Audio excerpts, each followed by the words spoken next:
নমস্কার। বীরভূমের মানুষকে কিভাবে যে কৃতজ্ঞতা প্রকাশ করব, ধন্যবাদ জানাবো, তা আমরা ভাষায় প্রকাশ করতে পারছি না। নত মস্তকে আপনাদের এই ভোটদান, আপনাদের এই জনাদেশ আমরা স্বীকার করে নিচ্ছি। গতকাল থেকে আমার তো ব্যক্তিগতভাবে ফোন বন্ধই হচ্ছে না। একটা ফোন ধরতে গেলে আর একটা ফোন চলে আসছে মাঝপথে। আমি কোনো কারোর সঙ্গে কোনো কথা বলতে পারছি না। অজস্র মানুষ, হাজার হাজার মানুষ আমাকে তাদের শুভেচ্ছা বার্তা পাঠিয়েছেন। তাদের ব্যক্তিগতভাবে আমি কোনোভাবে জবাব দিতে পারছি না, তার কারণ সেই সুযোগই তৈরি হচ্ছে। আমরা কৃতজ্ঞ আপনাদের জন্য, কিন্তু একই সঙ্গে কিছু কিছু জায়গায় জেলাতে একটু সমস্যা তৈরি হচ্ছে। কারণ হঠাৎ করে গত রাত থেকে কিছু নতুন বিজেপি তৈরি হয়েছে, কিছু দুষ্কৃতী, তারা হঠাৎ করে বিজেপির ঝান্ডা নিয়ে বিভিন্ন জায়গায় তাণ্ডব শুরু করেছে। খবর আমাদের কাছে আসছে একজনও ভারতীয় জনতা পার্টির কার্যকর্তারা এ ধরনের কাজ করছে না। কিন্তু যে দুষ্কৃতীরা এই কাজ করছে তাদের কিন্তু আমরা ছেড়ে দেবো না। ইতিমধ্যেই আমার পুলিশ প্রশাসনের সঙ্গে, জেলা শাসকের সঙ্গে, পুলিশ সুপারের সঙ্গে কথা হয়েছে। আমরা পরিষ্কারভাবে বলে দিয়েছি যে যেখানে যেখানে এই ধরনের ঘটনা ঘটছে কড়া পদক্ষেপ নিন, এমন জেল দিন যেন আগামী 5 বছর, এই আনন্দ করছে আগামী 5 বছর যেন জেল থেকে বেরোতে না পারে। এবং ব্যক্তিগতভাবে আমি আজকে বিভিন্ন জায়গায় এখন থেকে আমি বেরোচ্ছি, বিভিন্ন জায়গাতে আমরা যাচ্ছি।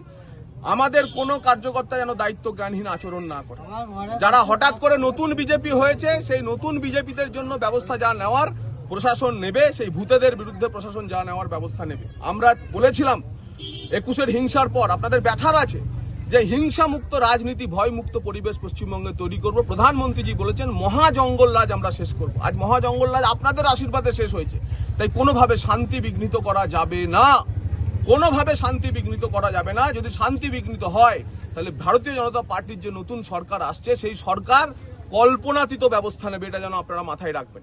সেজন্য প্রত্যেকের কাছে আবার হাত জোর করে আমি অনুরোধ করছি, প্রত্যেকের কাছে আমি হাত জোর করে অনুরোধ করছি যে কোনোভাবে এলাকায় শান্তি শৃঙ্খলা বজায় রাখতে হবে, আইনের শাসন প্রতিষ্ঠা করতে হবে।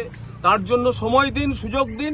যারা আমাদের উপর অপরাধ করেছে তারা কেউ ছাড় পাবে না। আমি প্রচারে বলেছিলাম যে অপরাধ এবং অপরাধীর গুণ বিচার করে প্রয়োজন মতো অ্যান্টিবায়োটিক আমরা দেব, কিন্তু সেই সুযোগ তো সরকারকে দেবেন, নিজেরা আইন হাতে তুলে নেবেন না। এই অনুরোধ আপনাদের করছি। আজকের মধ্যে, এই মুহূর্ত থেকে কোনো জায়গায় আর সে তৃণমূলের যেই হোক, অন্য কেউ হোক, আপনাদের উপর অত্যাচার করলে পরও তাদেরকে ক্ষমা করে দিন। তাদের উপর, তাদের গায়ে যেন আঁচড় না পড়ে।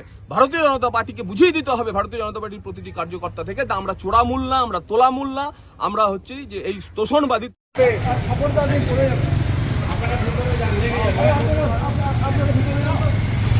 অগ্নি হাতে পেঁচা, অগ্নি হাতে পেঁচা।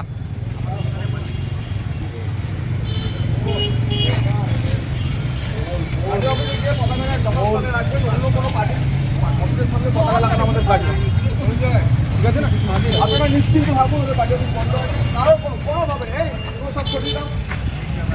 একদম করা যাবে না। আমরা তৃণমূল না। জগাদা কি উদ্যোগ নেওয়া হলো? না, কোথাও কোনো অশান্তি করা যাবে না। ভারতীয় জনতা পার্টি হিংসা মুক্ত রাজনীতি, ভয় মুক্ত পরিবেশ তৈরি করার জন্য আমরা 5 বছর ধরে লড়াই করেছি। আমাদের ব্যথা আছে।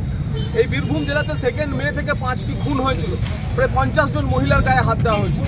কিন্তু আমরা সেসব ভুলে গিয়ে আমরা তো বলেছি অপরাধ এবং অপরাধীর গুণ বিচার করে নতুন সরকার এসে অ্যান্টিবায়োটিক প্রয়োগ করবে। কিন্তু ভারতীয় গতকাল রাত থেকে হঠাৎ করে কিছু নতুন বিজেপি হয়েছে, তারা চতুর্দিকে তাণ্ডব চালাচ্ছে। এটা আমরা করতে দেবো না। আমি নিজে রাস্তায় নেমেছি। তার দায় কি বিজেপি নেবে? কোনো বিজেপি দায় নেবে না। পুলিশ প্রশাসন, আমি এসপিকেও বলে দিয়েছি যে কড়া ব্যবস্থা নিন, যাতে আগামী 5 বছর এরা জেলে থাকে। আমরা বীরভূমে অশান্তি চাই না। আমরা তৃণমূল কংগ্রেস, আমরা এই অশান্তি করতে দেবো না।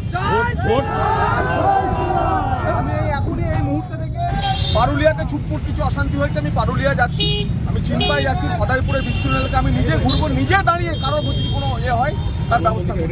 তৃণমূলের পার্টি অফিস চিনপায়ে বন্ধ হয়েছিল, আমি দেখতে যাচ্ছি।